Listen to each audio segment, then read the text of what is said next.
Starting off strong with number 10, Vesna Vulovic. Vesna Vulovic holds the title in the Guinness Book of World Records as the highest fall survived without a parachute. Before her name was even known worldwide, this Serbian woman was a simple flight stewardess. The 22-year-old became a flight attendant after she discovered a love for travel when she went to England. She joined Yugoslavia's largest airline in 1971, but 8 months later her life would change forever. After just 46 minutes, flight 367 flying from Copenhagen Airport, the baggage compartment exploded. The plane split in half mid-air and began tumbling from a height 333,330 feet. By some miracle, Vesna was the only survivor of the 28 people who were on the craft. Bruno Honk, a World War II medic, luckily, who was nearby, was the one that found her and kept her alive long enough for help to arrive. It was her screams that brought him to the craft. Vesna sustained 2 broken legs, 3 broken vertebrae, a fractured pelvis, broken ribs, and a fractured skull. After over a week in a coma and 10 months in hospital, Vesna was able to walk again, with no memory, however, of what happened because of the crash. Investigators discovered that Vesna had been pinned to the falling debris by a food cart, which may be the reason she survived. The most crazy thing is, Vesna continued to travel after the ordeal. What a boss! Coming in at number 9, we have Yaha Abdi. Yaha Abdi, who is originally from Santa Clara, California, ran away from home on April 20th, 2014. Abdi left home with quite the ambitious mission. Sadly, his mother was in a refugee camp in Ethiopia and he was hoping to save her. Abdi made his way to the Mineta San Jose International Airport. Once there, he climbed the airport fence, and after lingering for 6 hours, he snuck into a Boeing 767 through the landing gear and was hidden on board. The plane then reached altitudes of 38,000 feet and temperatures dropped to -80 degrees Fahrenheit. But miraculously, Abdi was able to survive the crazy flight. How? The sub-zero temperatures and low oxygen levels at such crazy altitudes pushed his body into a state of suspended animation, which let him survive the 5-hour trip. But once they arrived at the Hawaii airport, Abdi was found and was looked after by medics, and he was crazily unharmed. That being said, he wasn't able to save his mama. So good on you for trying, buddy, but I do hope one day you get to see her again. Number 8. Douglas Mawson. Antarctic geologist Douglas Mawson had one of the most terrible experiences while on a polar expedition. One of the worst in history. He, alongside colleague and friend Xavier Mertz and Lieutenant Belgrave Ninnis, attempted an expedition of the South Pole in 1912. They took 3 sleds pulled by 16 huskies that carried 1,720 pounds of food, survival gear, and scientific instruments. 300 miles in, they were making good time, but then strange things started happening. Mawson dreamed of his father, who he later discovered died that day, and they found one of the huskies devouring a litter of puppies that they had. Not unusual for that climate, but still pretty ominous. Then a series of disasters struck. Ninnis, along with his sled, fell to his death into a massive crevice, along with most of their food and survival equipment. After several days traveling and slowly cooking their own dogs, Mertz fell into a delirium and died on January 8th, leaving Mawson alone on the tundra. Meanwhile, Mawson was left alone, and he also fell snowblind. As Mawson continued, his feet became walking blisters, and he nearly succumbed to several cracks in the ice and practically had to drag himself for miles to get to the base camp. Finally, he made it to base camp on February 8th with barely a semblance of the man he once was. His fight for survival remains one of the greatest examples of human resilience to this day. Coming in at number 7, we have Joan Murray. On September 25th, 1999, Joan Murray, a 47-year-old bank executive and skydiver, drove to Chester, South Carolina for one of the scariest skydives of her career. Once the plane reached 14,500 feet above the ground, Joan jumped out of the plane only to discover that her parachute was not working. So what did she do? She cut off the defective chute and prepared to deploy the reserve chute. Her reserve chute opened, but it wasn't until she was 700 feet above the ground. For those that don't know skydiving that well, that's a really close call. Joan hit the earth at 80 miles per hour and landed on top of a pit of fire ants. The ants bit her 200 times before she was finally retrieved by paramedics. It was thanks to these bites, though, that she was able to survive the shock of the fall, as the reaction to these bites kept her heart beating. She was then rushed to hospital and was in a coma for 2 weeks. She then underwent 20 reconstructive surgeries, 17 blood transfusions, and after 6 weeks in hospital, she was finally finally able to stand once again. This is one crazy call with death, but Joan made it through. Once again, another one I can't even fathom, and now I will officially never skydive no matter what and no matter how curious I get. This one is crazy. Number 6, Mauro Prosperi. Real life is stranger than fiction. Adrenaline junkies will do anything for that rush they get when the stakes are really high, and Mauro Prosperi was no exception. Italian Mauro Prosperi loved to push himself, so he decided to take on the Marathon of Sands in the Sahara Desert, a 6-day marathon across the desert covering 156 miles. Usually there are thousands of people who join for the strength in numbers mentality, but in the year Mauro did it, which was 1994, there were just 134 competitors. A father of 3 and 39 years old, Mauro did everything he could to prepare, but nothing prepared him for the massive sandstorm on the 4th day. Mauro kept running, and when it passed, he completely lost his way. From a challenging marathon to a quest for survival, Mauro did everything he could to endure. He licked the dew off of rocks, drank his own urine, and indulged in rats, lizards, and bird eggs he discovered in an abandoned temple. Still, with no rescue in sight and days of searching, Mauro became so disheartened he tried to take his own life. But his blood was too dehydrated, it just coagulated too soon, so he was forced to continue. Eventually he discovered a puddle with enough water to revive him, but he had to take small sips because otherwise it would just all come up. Finally, he was found wandering by a shepherd girl. He lost 35 pounds, weighing in at 99 pounds when they found him, and his liver had almost entirely failed. His survival story has been described as nothing short as superhuman. What's crazy, this is crazy, he went back and he completed it in 2012. This time he stayed on the path and there was no sandstorms, but he actually went back after that. Coming in at our halfway point at number 5, we have Julianne Kopec. Julianne went through something that I know Dewey Stewart would never have survived. Julianne was supposed to graduate on December 23rd, 1971, but her mother wanted to fly out on the 19th or 20th. But Julianne disagreed with that and wanted to stay for her graduation. So her mom booked a flight on Christmas Eve instead. Quite horrifically and tragically, while on the flight, the plane was struck by lightning, which nearly fully disintegrated the craft 2 miles above the ground. Julianne stayed strapped into her seat as the plane quickly approached the earth, and she braced for impact. Miraculously enough, she survived with only a broken collarbone and a couple of cuts on her arms and legs. She then survived off a bag of sweets that she found at the crash site and traveled along a nearby stream until she came to a cabin. After surviving 11 days in the jungle, she was rescued by local fishermen and rushed to hospital. Once she was reunited with her father and fully healed, she returned to the crash site to help rescue and recover what they could. She heartbreakingly found her deceased mother, who had passed in the crash. I can't even fathom going through something like this, but Julianne did. Julianne, I'm very, very sorry for your loss, but major kudos to you for surviving and helping out the rescue and recovery. That's major respect. By the way, if you want a part 2 because there's actually a lot of really cool stories, let us know in the comments. Make sure to like, subscribe, do your thing. Anyways, number 4, Sir Adrian Carton de Wart.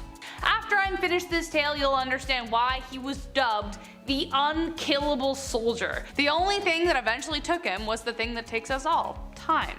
De Wart served in the Boer War and both World Wars. Throughout all 3, he was, okay, ready? Shot in the face, lost his left eye and hand, shot through the skull, hip, leg, and ear, and he survived. This guy was literally a boss. He was seen pulling pins out of grenades and throwing them with his one good arm during the Battle of the Somme, which, if you don't know, was one of the absolute worst battles between both world wars. Despite the haughty depictions of generals in, say, like Blackadder, he was always on the battlefield serving as a general beside his men, a hero to the highest order. In April 1941, while on a military mission in Yugoslavia, in his 60s no less, his plane was shot down in the Mediterranean. He survived the crash, swam to shore again, freaking one arm, and then captured by Italian soldiers and put into a POW camp. He then tried to escape and even successfully eluded capture for 8 days, but he didn't look Italian, so it was pretty easy to spot. He was released 2 years later, and Churchill then sent him to be his representative in China. Eventually the man retired from life on the battlefield and lived out the rest of his days in County Cork, fishing until passing peacefully at the age of 83. because none of the rest of it killed him. Starting us off in our top 3, at number 3 we have Karina Chikatova. July 27th, 2014, 3-year-old Karina Chikatova unknowingly followed her father through the wilderness and took off the beaten path. She lost her way and ended up finding herself in Siberia's taiga forest. Both parents, unaware that the other didn't know her whereabouts because of poor network connection in the area, suspected nothing. Karina's mother only realized her daughter had gone missing 4 days after she trekked off with the dog. 4 days? 4. 4 days? Isn't that crazy? Your child is missing for 4 days. Let that sink in. Nida the dog came back after 9 days and assisted the rescue teams in finding the little girl. For the 11 days she was out in the wilderness, she survived off berries and water from the fresh streams. Let me just remind you all, she was 3 years old. So this one is absolutely insane. She was 3! She was saved by her dog! This is quite literally an example of a man's best friend confirming the title, and an incredibly intelligent 3-year-old. I would have been a goner. I was dumb at 3, I'm still dumb now. I would not have been able to do it. Number 2, Anthony Borges. Wow. Anthony not only survived the impossible, he also put himself at risk to save his entire class of 20, which he did. Anthony was a student at the Marjorie Stoneman Douglas High School. Some of you may recognize this name for the Parkland sadly took the lives of 17 people, with 17 others severely injured, and there would have been more if it weren't for Anthony. When shots rang out on February 14, 2018, Borges used his body to block the door of a classroom, resulting in 5 gunshots going through his body. Thanks to him, over a dozen students were saved, and remarkably, this is the crazy part, Anthony survived. He was shot in the back and his legs as he locked the door and used his body as a barricade. His friend Carlo Rodriguez said in a statement to ABC News, and I quote, "None of us knew what to do, so he took the initiative to save his other classmates," unquote. That is nothing short of heroic. Thank you, Anthony. And finally, coming in at number 1, we have Tim Lancaster. On June 10th, 1990, British Airways Flight 5390 took off from the Birmingham airport. The plane rose to an altitude of 23,000 feet when all of a sudden, there was a loud bang. Luckily, it happened just as air steward Nigel Ogden entered the cockpit. Due to extreme decompression, 2 of the 6 windscreens shattered and Tim Lancaster was immediately sucked out of the plane. But Nigel, with his crazy fight or flight response, pun not intended, grabbed a hold of Lancaster's legs as the co-pilot made a descent and called for an emergency landing at Southampton Airport. Yeah, he was holding onto him through the windshield of the plane. Lancaster only suffered a fractured right arm, wrist, severe frostbite, and Ogden dislocated his shoulder, damaged his eye, and suffered frostbite on his face as well. But that's it. Luckily, these 2 survived this crazy event, but it was later discovered that the windscreens were only installed just 27 hours prior to when the plane took off. And the mechanics mistakenly used bolts that were much shorter in diameter than the standard bolts that they should have used. This one does not help my fear of flying one bit, and this one, it just leaves me speechless. I think I would have actually died from a heart attack or shock before anything else, like, not kidding. But Nigel, freaking bless your soul, and Tim, just wow. I can't. Number 10, BJ Penn, the wave pool. When MMA legend BJ Penn posts photos on Instagram covered in bruises, you usually wouldn't think anything of it. But last August, fans were shocked to hear his survival story after a wave pool sucked him into the engine room? What? The former 2-division UFC champion shared photos of his face, back, and head scraped up from this horrific story. The actual incident happened a year prior at an undisclosed wave pool. Whoa! We don't know. Penn recalls surfing for about an hour before the line began to get long. At that point, he swam to the wall of the pool to catch up with the owner when suddenly Penn and his surfboard were sucked under the cement wall while it was building up water for the next wave. Oh my god! Penn shared that he felt like he was going to die. Yeah, quote, "I remember feeling like I was getting sucked into a pipe, and at that moment I got scared. It ended up pushing me into a big dark cement room that fills up with water to push the next wave for the wave pool. It felt like I was in the movie Saw or Final Destination." The fighter was on antibiotics for 3 weeks after the incident and even chose not to include the name of the water park involved. He was just happy he got out alive. Who knew catching waves could be as dangerous as catching hands? Oh my god. The last line. I love wave pools! Not anymore. Not anymore! God! Oh my god. Number 9, Pinikin Plains Cave. You know, it's a fun word, spelunking. I say it once a year, you know, obviously, because I don't spelunk often. What a great word though, right? Who doesn't want to spelunk around in some caves? But you know what's not so fun? A near-death experience during said splunking. If it weren't for Andrew Wright in the panic in caves, 15 people would have met their end. That's right, he not only survived this terrifying event, but he saved 15 others too. Andrew was the captain of 15 people excited to explore these panic in caves, one of the deepest cave trails in the world, but then a rare cyclonic storm started brewing above them, to which the team was entirely unaware. But the storm caused the entire middle part of the cave to collapse, leaving them trapped underground with no way back. I'm having a panic attack. My worst fear is drowning, so my toes are doing this right now while I'm reading this. All they had to hold on to was a small ledge, and water was just flooding these caves, but then in comes Andrew being a badass. Andrew dove into the pool to try and find a way to swim out, which he succeeded in doing, but still, it took the team 24 hours to be let out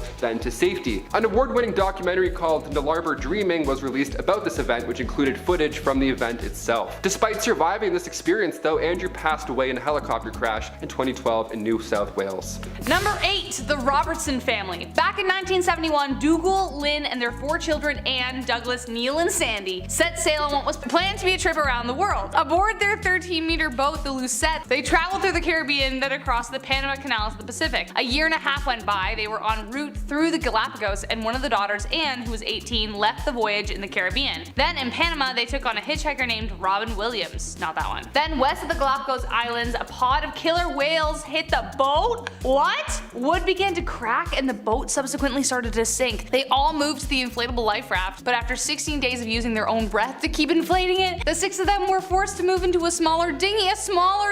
They somehow survived for 38 days while sailing to the center of the Pacific. All they had to drink was some water left from the Lucette, with turtles being their main diet. After 38 days, they were finally spotted by a passing Japanese fishing trawler. That's not real. That is not real. Number 7. Chris Gursky. Chris Gursky was vacationing in Switzerland in November 2018 and decided to try something. Something a little new, something exciting, something to tell the kids at home, but then this happened. Alright, I've never seen this, I don't know what I'm about to watch, but I'm terrified. Okay, so he's about to jump off this cliff, not... Is he just hanging on to this man? Houston, we have a problem. I like how he added that in after. He's like, and this is when I said this joke. Yeah. This guy just hung on the entire flight, coming in hot. Yeah, you don't say, man, you're not even fastened to this plane. So he hung on to this man the entire time. Yeah. And then he drifted all the way around for minutes. This is a longer video, we had to cut it, but there was minutes where this guy was hanging on and then he just lands in the grass. They're flying too, they're going like 80 miles an hour, easy. Oh my God, and he was okay? This was the first day of our vacation in Switzerland. Well, hot start. Base jumping tomorrow, he says. Yeah, maybe just double check that you're attached to that base jumping cable. What I just saw was the pilot failing to attach Chris properly to the apparatus, resulting in him having to hold on for dear life. This tough dude held on for 3 minutes until the pilot could safely lower the craft enough so he could just slide off onto the grass. The pilot did help him out by holding his arm, but Gursky still tore his bicep because he had to hold on so tight. And then he kept hanging on after he tore this bicep. That is insane. He also broke his wrist in the fall, but he still had his life, which is thankful. Gursky commented himself, he remembered looking down and thinking, this is it. I was losing grip with my right hand. That was holding on to a strap on the pilot's right shoulder. Honestly, this is crazy. This is why I don't do anything up there. I like the ground. I like when I can, like I'm here, we're good. I'm not base jumping anytime soon, I don't think. Number 6, Roy Sullivan. They say lightning never strikes the same place twice, but if you knew Roy Sullivan, you know that's not entirely true. Meet the man who was struck by lightning 7 times and lived to tell the tale. Roy Sullivan was born in 1912. He passed in 1983 when he was 71 years old. He actually passed away 38 years ago today. Born in Greene County, Virginia, Roy was a park ranger, Shenandoah National Park in 1936. Nicknamed the Human Lightning Conductor and appearing in the Guinness Book of World Records, Roy's first encounter was when he was just 30 years old at a fire lookout tower. He said that lightning struck, again, out of the 7 he survived, was the most painful. The lightning bolt burned a strip all the way down his leg, even blowing a hole through his shoe. Roy was also hit by lightning in 1969 while driving a truck, 1970 while gardening on an otherwise clear day, 1972 while inside a guardhouse. Inside a house? Come on. 1973 during a storm, 1976 during another storm. Stop being in storms, man. And finally, in 1977, while fishing, he had a pole in his hand. How could you ignore that? This guy was like, I gotta. Roy passed away in 1983, and to this day, 2 of his Ranger hats are on display at Guinness World exhibits in New York City and South Carolina. Number 5, Tammy Ashcroft. Like me, you might be at this point in the list where you realize just how soft your life is, you know? Like people are base jumping, hanging off of planes, getting hit by lightning over and over again. I would probably never have to deal with a 50-foot wave in my entire life, but Tammy Ashcroft, who survived 41 days alone at sea in addition to losing the love of her life, did. Ashcroft and her fiance Richard Sharp were experienced sailors and were asked to deliver a 40-foot yacht to San Diego, California. Now, despite the 5,000-mile trek across the Pacific Ocean that it would require, the couple didn't think twice. Like I said, we're a little soft, other people like to explore the seas. They were confident they could do it. They set sail on the Hazana in September 1983, but in October, a Category 4 hurricane hit and Richard was swept off the boat while Tammy was below deck, knocked unconscious when she was slammed against a cabin wall. When she woke up, the cabin was filled with water at this point and Richard's safety harness was off the side of the ship. Alone, Tammy fashioned a makeshift sail, pumped the water from the cabin, and did everything she could to survive. She survived on canned fruit and salad for 41 days before a Japanese research ship found her. Ashcroft commented, "Definitely the hardest part was dealing with Richard being gone. Those were times that I didn't even want to live anymore because I didn't know how I was going to go on without him. I was never going to fall in love again," but she did years later. Alright, number 4, Truman Duncan. The man who was cut in half by a train and still managed to call 911. I didn't expect to read that today. Back in 2006, Truman Duncan was working in the rail yards in Claiborne, Texas, and during his shift, Duncan was hitching a ride on the front of a train car that was heading towards the repair dock when all of a sudden the 38-year-old just slipped off. He tried to run backwards and catch his footing, of course leaping out of the way of the train, but his lower half still managed to get caught underneath the wheel. Oh, that's an awful image. For 75 feet, Duncan was dragged until the rail car came to a complete stop. His body was cut nearly in half, with only one leg attached by a single muscle. Oh god, I can't even read. Duncan at this point was still able to call 911, and while they were racing to the scene, he made another call, but this time to talk to his family. Duncan recalls their horrific experience, saying, "The pain was real severe, and then it just kind of wasn't there. He wanted to make sure he could stay awake because in his mind that was the only thing he could see himself surviving." And after a double amputation, Truman was given the best of medical care from the staff at Fort Worth Hospital and luckily was able to see his family again. Number 3, the Chilean mining accident. 10 years ago, one of the most famous rescue missions occurred in which 33 workers were rescued. Thank you for mentioning this is great. At 2 in the morning on August 5th, 2010, the San Jose gold and copper mine caved in, leaving 33 workers trapped beneath the surface at 700 meters deep, except nobody knew. They tried searching for life, but to no avail, and they kept trying and trying, but on August 7th, second collapse occurred, blocking access to the ventilation shaft. Now it's not looking great at all. They sent probes down and freshly drilled holes, and it was then that a probe brought to the surface a note written by one of the men. They became known as the Lost 33.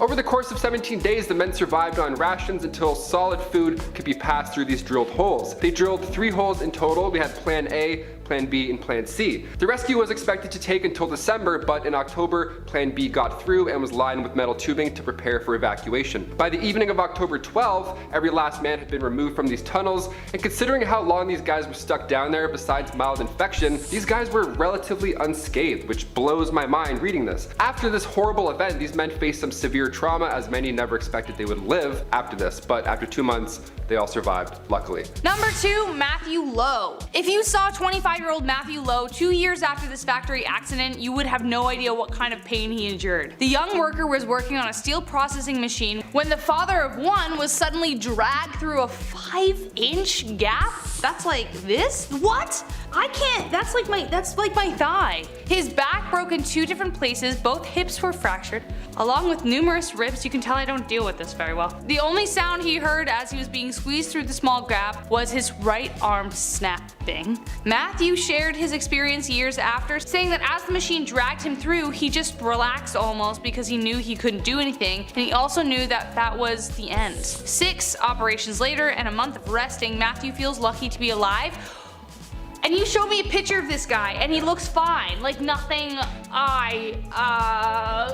okay, that's enough for me today. And finally, coming in at number 1, Angela Hernandez. You know those epic car crashes in movies where the villain's vehicle tumbles down the side of the cliff for like 8 minutes and you're like, no, there's no way they could have survived that. Then they get out, they still have a cape and they wink at the camera and sets up the sequel. They're definitely dead. This is not reality at all. After 2 of those flips, you're a goner. Well, Angela Hernandez just proved every I'm back from the dead plot twist in soap operas because she survived this. In July 2018, Hernandez was driving near Big Sur down a highway in her SUV, and a small animal was crossing the road at that time, so she swerved to miss it, but she overcorrected, and her car flung off the road and tumbled down a 200 feet rocky cliff. 200 feet. She suffered a brain hemorrhage, fractured ribs, a broken collarbone, ruptured blood vessels in both eyes, a collapsed lung, and still she didn't die. That is an incredibly strong woman. She came to still in her car, and she broke the window, climbed out, swam to the beach, and then passed out.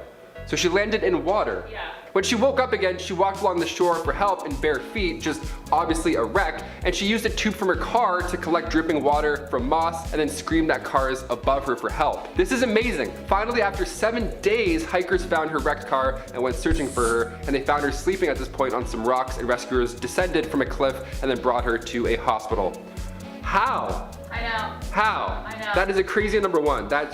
She is incredibly strong. That woman is incredibly strong. I'm happy you're alive. Somehow. No idea how you did that, but write books. Write 7 books and we'll read them all. Number 10, Harrison O'Keene. In 2013, Harrison O'Keene was busy living his life cooking for the crew of a tugboat that he worked for, when an ocean swell came out of nowhere and slammed into the side of the boat, immediately capsizing it and sending it sinking into the ocean depths with all 12 on board. The entire crew, sadly, locked in their rooms asleep as they sunk towards the bottom, except Harrison. It was at this moment Harrison found himself doing the do on the toilet. He was literally sitting there when the boat got hit. When the vessel finally sank to the bottom of the ocean, Harrison was lucky enough to swim up into an air pocket where he could breathe and wait. He survived 4 days like this. No food, no water, and literally no air. It's like a Jordan Sparks song. He was unaware a rescue team was searching for him and was about to give up hope when they discovered him. He was only minutes away from death from the nitrogen buildup. They swam him up nice and slow, and he made a full recovery. And then became a commercial scuba diver 2 years later.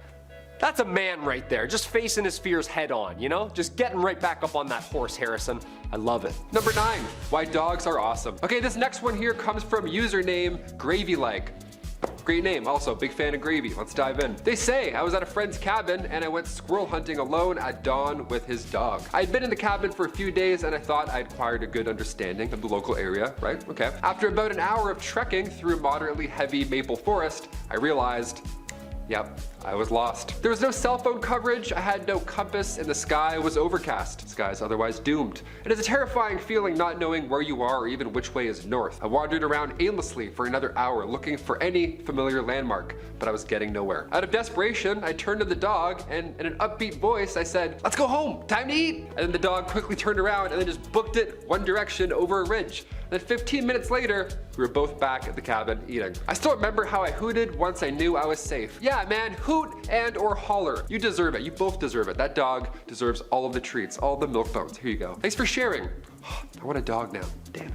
Number 8, Mauro Prosperi. Mauro is an Italian endurance athlete most notable for his 9-day disappearance and survival in the Sahara Desert whilst competing in the 1994 ultra marathon, the Marathon of the Sands. Yeah.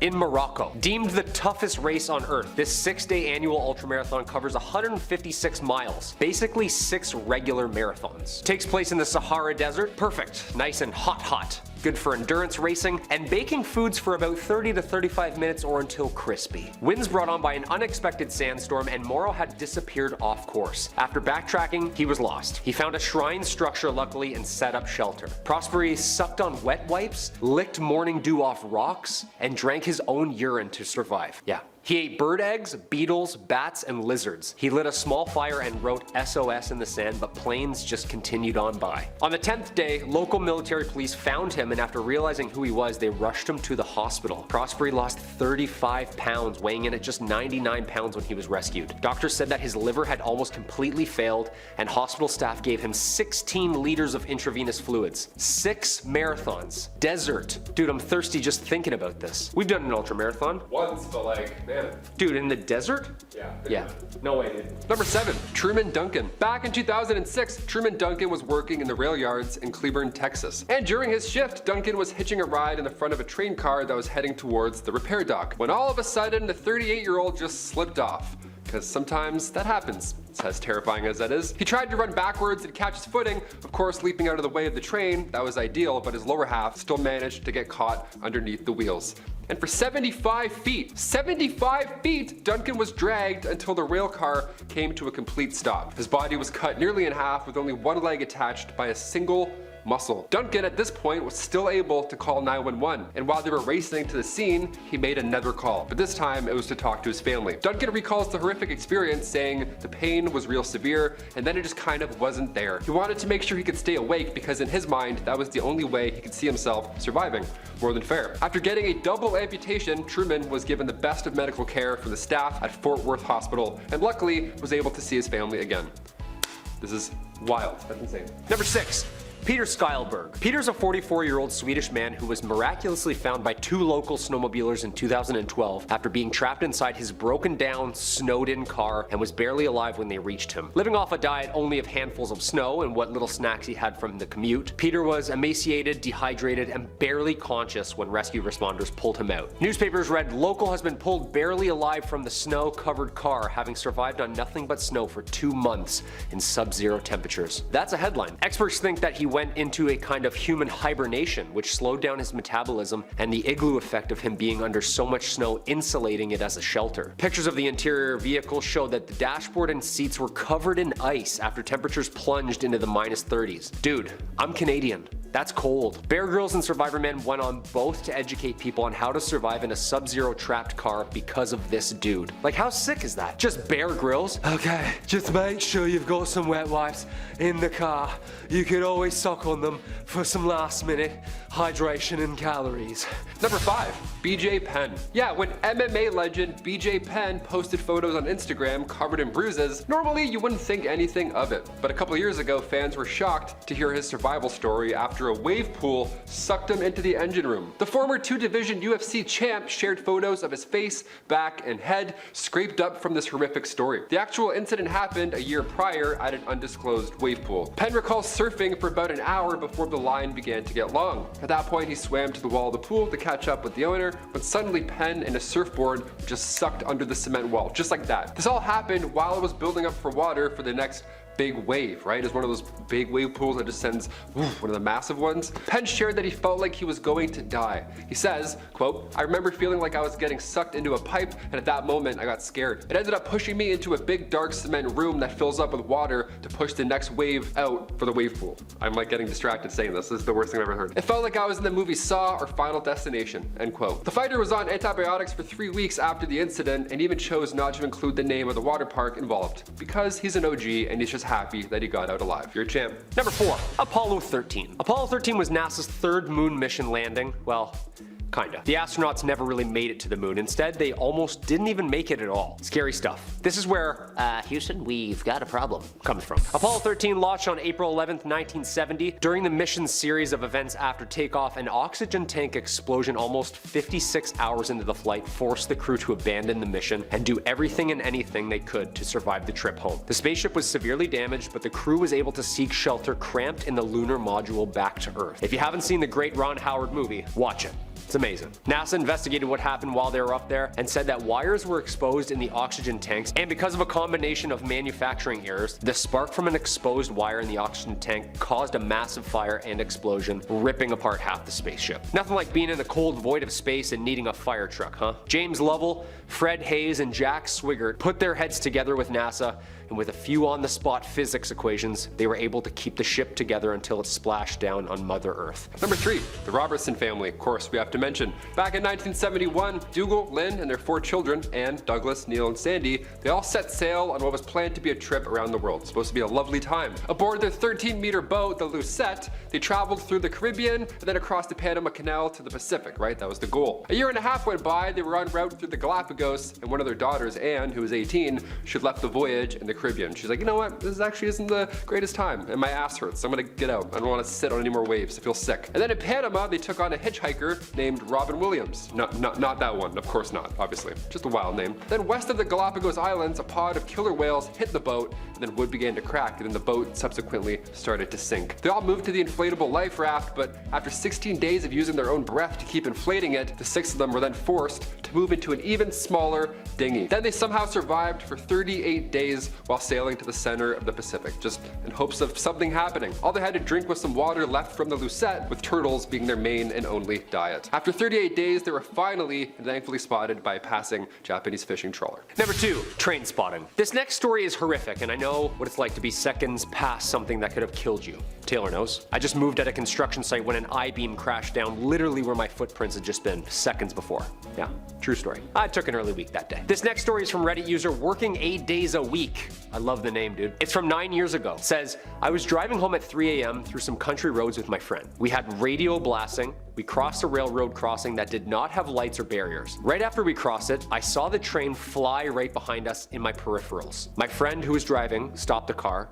We must have both caught sight of it as it passed. We looked at each other, then simultaneously looked behind us in horror as we saw the train rushing by. We never even saw it ahead of us. I guess we weren't paying attention. We never heard it because the radio was so loud. It was so shocking to see this train behind us as if it appeared out of nowhere. We missed it by seconds. We barely cleared the tracks. It's crazy how close we were to being slaughtered that night. Finally, a month later, lights and a barrier were put up. Yeah, that's absolutely terrifying. That's like the Fast and the Furious, but like terrifying and furious. Not cool. Train tracks and stunts and stuff, you know? And finally, number 1, riptide. This last one terrifies me the most. I don't know if you've noticed a theme here with my picks, but a lot of swimming stuff I just can't do. Worst fear is drowning, hands down. And I also almost drowned when I was younger. Good times. This last story I could barely finish, so hang in there with me. This was 11 years ago. Username Happy Soda recalls the day their life almost ended. They say, I was in San Diego on vacation. I went to the beach and swam out to the sea. Now, I'm a pretty strong swimmer, so I had no fear of water. Everything went as expected until I was trying to return to shore. Yeah, that's when shit goes south, listen up. Instead of going straight back, I started to swim towards a pier. I wanted to see what was going on there, but before I knew it, I felt myself being dragged into a vortex, unable to swim out. The more I paddled, the worse it got. I got exhausted. Soon I was missing breaths and started to swallow water. I thought I was going to die. In a last-ditch effort, I let myself sink underwater so I can get my bearings and make a final dash. I pretty much did everything wrong up to that point, but luckily my last blind dash just happened to be cross-current. After some breath work and reorientation, I was then able to swim perpendicular to the direction of the waves and away from the vortex. And then I let them carry me back to shore. That was the closest I've ever been to acknowledged near-death scenario. Well, thank you for sharing. We're glad you're okay. And also, like, I'm doing this because I'm stressed. I can't breathe. That's my arms now for the rest of the day. I'm like, yeah, what's up? It's a bus ticket? Thanks. Starting our list off at number 10, Chilean Kopka. Miss Chilean, okay, she is a 2-for-1 when it comes to survival stories. I'm starting our list off hot here. Her story starts out on Christmas Eve back in 1971. When she was quite young, she was on Lanza Flight 508. Now the plane was struck by lightning, which is an actual nightmare, and I didn't think that could even happen, to be honest with you, so now I'm terrified. But the plane started to disintegrate midair, worst case scenario. She was still strapped to her seat 2 miles above the Peruvian rainforest, yet somehow she landed and survived. She was injured, of course, full of bruises, a broken collarbone, yada yada, just the horrible worst case scenario, but she was alive, and in fact she was the only person who had been on the flight that was still alive. How incredible is that? But now, she was in the wilderness, right? And all she had with her was just a bit of candy for food that she got from the flight. Chilean found a small stream which she began to wade in, go follow it downstream to see and hope that it ends somewhere with some people, but the insects in the jungle were eating her alive, and this next part's a little bit gross here, but maggots had infected her arm, right? It's almost getting worse as we go on. Chilean ended up coming across a sort of encampment where she found a few supplies, and she was pretty smart here. She was able to give herself a little bit of first aid, which included pouring gasoline on said infected arm, which then led to all the, disgusting creatures living in it. They all came pouring out. Then just a few hours later, a few lumber workers thankfully found her and gave her first aid treatment, better treatment than the gasoline, and then took her to an area that was more populated. In 2000, her story was told through the documentary titled Wings of Hope, which was directed by Werner Herzog, who took particular interest in this story because, one, it's obviously incredible, but two, he had a seat booked on that flight and he would have been on it if it wasn't for a last-minute change of plans. Number 9, No Man's Land. Richard Norris Williams II was an American tennis player and one of the most infamous RMS Titanic survivors. Williams was born in Geneva, Switzerland, and started playing tennis around the age of 12. Naturally gifted at this, his passion became his career, and by 1911, Williams had won the Swiss championship. A year later, he joined Harvard's team. Yeah, this guy was good. This guy played for Harvard. He and his father Charles were traveling first class on the ocean liner when, of course, as we all know, struck an iceberg and sank. This guy was badass though. Ready? During the chaos of the first hour, he managed to free a man trapped underwater by kicking in a door.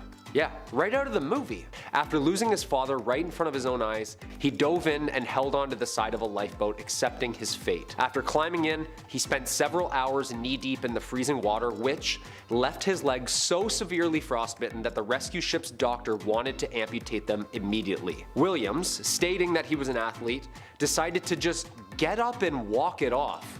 Got up and started lapping the ship until the circulation just came back to him. Later that year, he went on to win his first US tennis championship, then went on to continue crushing Olympics since, and even earning him a spot in the Hall of Fame. Number 8. 2 missed flights. Back in 2014, there were 2 plane crashes. These tragic crashes were of course all over the media. You probably remember them. I remember vividly hearing about them. And I also remember hearing about Martin de Jong. I'll get into that in just a second. But in 2012, the first plane was sadly shot down over Ukraine, and the second plane landed somewhere in the Indian Ocean. And to this day, it's still talked about. It's quite a mystery what exactly happened. But lives were lost. These questions will never stop coming in. One detail that we do know that connects both crashes, other than the fact that both incidents involved the same airline company, one wild detail here is a man named Martin de Jong. The Dutch cyclist was scheduled to take both of these flights. Now in both scenarios, Martin bumped his ticket when cheaper options were available. So he cheated death twice initially. This is unbelievable. Also still, we have no idea what happened to the plane. Like that's still in the air. We're still talking about that. Number 7. Armbar. Every time I use a butter knife, I think about this one. Could I do it, you know? Aaron is an American mountaineer, mechanical engineer, and motivational speaker. His infamous mountaineering accident was an amazing near-death experience story leading to his autobiography, Between a Rock and a Hard Place. Amazing title, Aaron. And of course the 2010 film, 127 Hours. In 2002, he moved to Aspen to pursue a life of climbing mountains, starting his goal of climbing all of Colorado's 14ers, mountains with 14,000 feet of altitude or higher. In 2003, while Aaron was climbing alone through the Utah canyons, a suspended boulder dislodged while he was climbing down, smashing against him, crushing and pinning his right arm to the canyon wall. Assuming that he would die stuck, he spent 5 days trying to pry and pull, but no luck. The now dehydrated and delirious Ralston knew what he would have to do. On the 4th day, in order to free his arm, he would have to cut through and free himself from it. Ugh. He carved his name, date of birth, and presumed time of death into the sandstone canyon wall with his pocket knife, and with the same dull, broken multi-tool, took a deep breath, broke his arm, and then proceeded to cut through and amputate it, keeping himself alive. Number 6. The Hedgehog.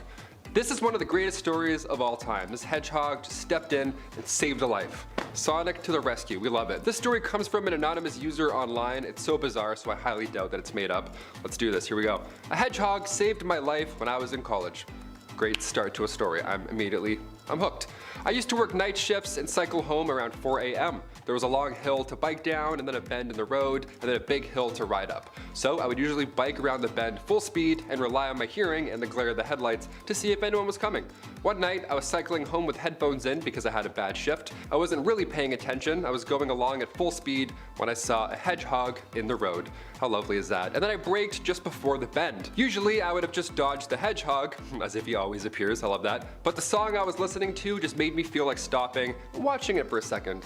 Nice, it was probably some REO Speedwagon, I bet, something beautiful. Just as I pulled up, a UPS truck came around said bend at full speed with its headlights off. I wouldn't have even felt a thing. Now sadly, the hedgehog bit the bullet.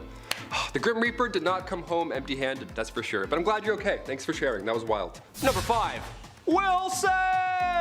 Jose Salvador Alvarenga is a Salvadoran fisherman and author who was found in 2014 on and near the Marshall Islands after spending 14 months adrift in a fishing boat in the Pacific Ocean. He survived mainly on the diet of raw fish, turtles, small birds, sharks, and rainwater. And he didn't even use hooks or rods. Guy just barehanded everything that he ate. Apparently he would make a trap between his hands with food, and when a fish swam in between them, he would just clamp them shut. Yeah, this guy is a man. He was apparently out on an overnight deep-sea fishing trip when his boat was caught in a destructive 5-day storm, leaving him with only a handful of basic supplies and little food. Alvarenga's story was heavily reported worldwide despite initial criticism from skeptics, the whole vitamin C thing. He's the first person in recorded history to have survived in a small boat lost at sea for more than a year. He apparently swam clutching a raft to shore on small islands that is a part of the Marshall Islands in the Pacific before 2 locals found him naked, clutching a knife and barely speaking in Spanish. He was quickly hospitalized on the island before making a full recovery and eventually flying home to his family in El Salvador. This is the real Castaway, except no island, you know? Just seasick every day. Can you imagine? A whole year by yourself just clinging on to a little dinghy? Number 4, turn it up. Okay, Kyle and I love blasting music. We'll let a song finish after we park before we leave the car every single time. You gotta let it play out, right? That's why this next story here caught my attention. It's 5 years old. It's since gained a lot of momentum online via the wonderful world of Reddit. Seen a lot of great stuff on that site. It's a good one. But it's an example of why you should always wear your seatbelts and B, always let the song finish. They say, I stayed in my car to listen to the end of the news on the radio after parking up. As I turned off the ignition, someone speeding lost control of their car and skidded straight into the back of mine, driving it 4 meters forward and through the cars in front. Tore the back of mine and rode off 2 other cars as well. I got a bit of whiplash and was rather dazed for a couple of days. The other driver was banned and charged with a string of driving offenses, of course. If I hadn't stopped to listen to the radio, I'd have been halfway out the car instead of restrained inside of it, and the other driver would have had manslaughter added to the charges. Yeah, news, podcast, Bruno Mars, whatever it is, let it finish, let it play out. Unless it's like the Joe Rogan experience. Those are like 4.5 hours. You gotta maybe hit pause at some point, one point or another. Number 3.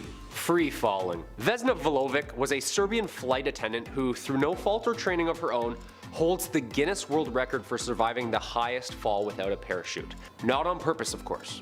Over 10,000 meters. Yeah, she was the sole survivor after a briefcase bomb exploded in the baggage compartment of a JAT Flight 367 January 1972, causing it to crash near Czechoslovakia. Vulovic spent days in a coma and was hospitalized for months. She suffered a fractured skull, 3 broken vertebrae, both broken legs, broken ribs, and a fractured pelvis, resulting in her temporarily paralyzed from the waist down. Vulovic made an almost complete recovery, walking only with a small limp. Dude, I got hit in rugby years ago, I still can't crack it right, you know what I mean? How did she get by? Number 2, Hodge's meteorite. These happen pretty often, but luckily, most of the time it doesn't, wipe out everybody and everything, including the dinosaurs. Thanks for taking one for the team. Back in the day, dinos. We love it. Back in 1954, residents in Talladega County, Alabama, noticed a ball of fire heading towards them. Remember, this is the 50s. We didn't have Twitter. We couldn't warn people that a meteor was possibly going to take us all out. We had no idea. We just kind of watched. So we're like, well, We also didn't really know how to tell if meteorites were coming, so it was alarming. A lot of factors. Especially for Anne Elizabeth Hodges, who got hit by that said space rock. Yeah, that ball of fire hit her. You may be asking, oh, was she outside stargazing, doing a little cosmic ritual outside at midnight? No, she was napping in her living room, and an 8-pound chunk of meteorite smashed through her roof and grazed her hip. Yeah, she got grazed by a meteor from space and only received a bruise. That's it. First human to ever get hit by a meteorite. Period. What a flex that is. Imagine putting that on Tinder. Also, we're glad you're okay. This is blowing my mind. I thought orange hockey balls hurt growing up, getting one of those bruises. A space rock? A cosmic wrist shot straight through your living room? Hard pass. Hard pass. And coming in at the #1 spot, Wonder Woman. It's December 1994 in South Africa.